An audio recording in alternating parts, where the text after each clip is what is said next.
Ospite ad Artigianato Vivo e a qdpnews.it, Aldo Betto, musicista tutto tondo vittoriese. Benvenuto Aldo. Grazie, sempre un piacere essere qui, davvero. Aldo, dal tuo esordio con i Jalum a Sanremo Giovani ne hai fatta di strada. Beh sì, ormai sono passati tanti anni, era circa il 2001 anzi, quindi ormai sono passati 15 anni da quei tempi e no, va bene, direi che anzi è un ottimo periodo, bello, bello. Con la musica si va, si suona dappertutto. Poi da un anno sto collaborando con dei ragazzi fortissimi che poi vi farò vedere. Abbiamo un CD fuori che sta andando molto bene, poi ci sono altre belle cose. Sì, sì. Spiegami una cosa, tu sei andato anche in America per studiare, per approfondire, ti è servita questa esperienza? Beh, io ho fatto negli Stati Uniti, ho fatto 5 tour, a dire la verità, di cui uno anche bello consistente perché sono stato via 6 mesi. E sì, beh, diciamo anche perché la musica che amo è quella principalmente di estrazione, come si può dire, americana, no? Il blues, il jazz, un certo tipo di rock. Quindi bisogna, come dire, andare ad attingere alle fonti, secondo me. È stato un viaggio molto buono, si è imparato tanto, sì, sì. Lì ho imparato la professione, questo lo posso dire. Come tutti i musicisti hai cambiato parecchie band, qual è quella che ricordi con più affetto?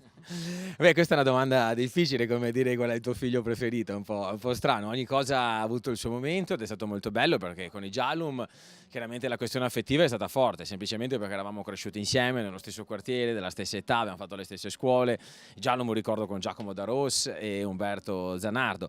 Poi ho avuto sicuramente dal punto di vista emotivo, voglio ricordare il Quartetto Desueto, che abbiamo inciso ben 3 dischi, abbiamo girato l'Italia, all'estero. Insomma, sono stati anni emozionanti, ma devo dire che non sono una persona nostalgica di indole, mi piace guardare al futuro, sono ben contento di cosa sto facendo ora e spero di andare avanti ancora molto, ecco. Se Aldo Betto dovesse definire Aldo Betto?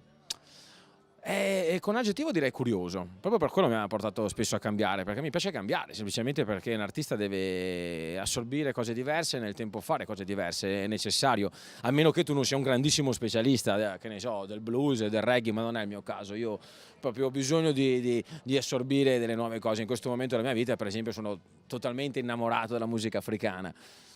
Beh, so che hai anche una band multietnica, ce li Sì. chiami qui ragazzi? Assolutamente, e vi voglio introdurre Youssef Ait Boaz alla batteria e Blake Franchetto al basso. Eccoli qui, sono i ragazzi con i quali ho inciso il mio ultimo album, che anzi è il nostro. Ciao ragazzi. Eccolo qua, che è il nostro album. Eccolo qua, Blake e Youssef. Abbiamo inciso quest'album, si chiama Musica Analoga, lo trovate dappertutto, iTunes, Spotify, eccetera. Ma soprattutto veniteci a trovare live. E stasera siamo emozionatissimi di presentare questo bel progetto qui a Cisone, all'Artigianato Vivo.